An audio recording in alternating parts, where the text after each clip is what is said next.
All right, this is OperationSavvy Build Log number one of many to come. OperationSavvy is an operation management system we have created for labor-based businesses. A labor-based business is any business whose primary product is the time and labor of its people. Think security companies, cleaning companies, facility management, construction. If you are part of the operations team at a hospital where you need to schedule your nurses and your admin people for a certain number of hours within a day or a week, this is the system for you. Now, all businesses that I know of deal with other businesses or other organizations. These could be your suppliers, your contractors. We can go ahead and add them in as an organization. We give them a operations-friendly name. So this could be Bob and Sons. And their legal name, this is the name that's going to make sense to your accounts team. Bob and Sons Pty Ltd. And if you are operating out of Australia, when you put in the business's ABN, we will talk directly to the business registry and we will grab the entity name and fill it in for you. And that way you can be 100% sure that you have the correct entity name in your system. This will make life so much easier for the accounts team. It's a small detail, but really makes a big difference from experience. And if you are a business outside of Australia, we would love to work with you to bring the same mechanisms. So if you point us to the registry that you're interested in or how that is currently managed, we can map that back in the system so you get the same functionality. Lastly, is this an internal or external organization? Internal organization is firstly yourself, your own company. This is where all your employees are going to go. And lastly, your contractors, your suppliers. If they are external and you create the users, that's where the users are going to go up against. We'll say this is an external organization and we'll create it. Tell you that we have created it, beautiful, and notice how fast this was. We've put a lot of work and effort into making the system as fast as possible. As someone who's used enterprise applications most of my life, they are dreadfully slow. You click on something and it takes 5-10 seconds for it to do something. It should be immediate. Everything should be instant, especially in this day and age. And I really believe the faster we can make the system, the more productive your people will be and the more happy they will be. Now, a little bit about how these tables work. We have a search box. We can search for anything we want and it's instant. Search for Sam, Bob. Everything works immediately. Doesn't matter if you have 10 organizations or 1 million organizations. The filtering is the same. You can filter them exactly like you would with Excel. And I'll show you more on what we're doing with these tables as we go on in future build logs. We've got our company. What do we do now? We create a new user. Beautiful. We have Sam and John who are currently working with us. If we, Bob Stevens, let's create a new employee. bob@stevens.com.au. I am putting in an invalid domain so we don't trigger an email. We put in a phone number. Beautiful. Now comes the fun part, instrument. If you are in Australia, we have most of the instruments already plugged in with your penalty rates and your day and night and levels and allowances and all that fun stuff.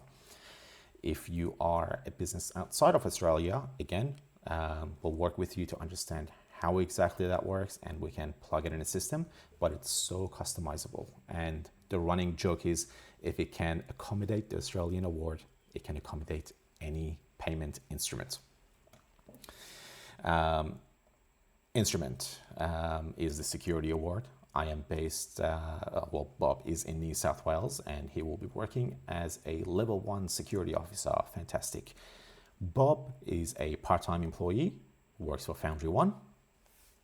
and he's limited to 20 hours a week. Why is that important? Because we will need this to demonstrate how the overtime works. Can Bob work overtime? We say yes. Now, anytime we try to schedule Bob on for more than 20 hours a week, we'll get an alert that says, hey, Bob is going to be over his allocated contracted weekly hours. You need to allocate overtime.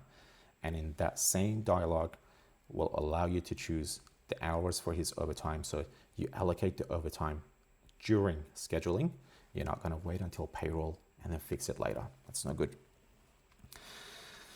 Then we say, no, Bob cannot work overtime. Bob could be a student. He could be on a work placement where he's easing his way back into work. He might have legal or health requirements that do not allow him to go more than 20 hours per week. Beautiful. So we say no. When you try to roster him on for 22 hours, you'll just get a warning that says you cannot do this because he'll be over his hard limit of 20 hours a week. So really, really handy. Sometimes maybe Bob is a foreign student and he's only allowed to work overtime between certain periods. 1st of March to 15th of March, he's allowed to work as many hours as he wants, but the rest of the times he has to follow his visa conditions. Great. And then not applicable. This is basically the one that you choose where you go, you know what? None of these ones make sense for my business. I will manage this myself in a different system, and that's okay. And this brings us nicely to one of the philosophies of the system, which is we know software really, really well. And we know the Australian award really, really well. But we don't know your business as well as you do. You tell us what you need and we can always plug it in the system for you. But there are times where you need to override the system and do what you need to do. You may be under a different instrument that cannot be plugged into the system. You may choose not to use it, and that's okay. That is your call to make, so we give you that flexibility. Lastly, you can always add an avatar for the user, and this will become very handy when we start talking about the mobile application in one of the future logs and the facial recognition and the clock in and all of that good stuff. All right, we have put in all of our details. We can go ahead and create the user. Now, what happens for Bob? He will receive his welcome email. He will be sent to the login page where he logs into his account and downloads the app and all that good stuff. But you may not have any onboarding documents yet. You may have a physical one. Wouldn't it be nice if we could just use that within the system? I think so. Let's have a look and see what that looks like. If we go to the settings section of our users, we have a dedicated section so you can choose the forms the users need to complete before they can be scheduled, before they are onboarded by HR. We can add a rule and go, if the user is an employee, I want them to complete this form. Or if they are a contractor, I want them to complete this form. We don't have any forms right now, so let's go and create one and we'll come back here. And notice the experience. Firstly, how fast everything loads. And second, consistency across the system. If you learned one page, you would have truly learned all the different pages and the navigation patterns. This is the employee onboarding form. We can add description and instructions and all that good stuff. We're not gonna, we won't really worry about it. We can either add all of our different inputs into the main area, and that gives us a really long onboarding form, maybe 100 fields, maybe 50 fields, and that can be a little bit annoying for people, especially if they're filling it out on a phone. Or we can add them as sections. So the first section is called basic information.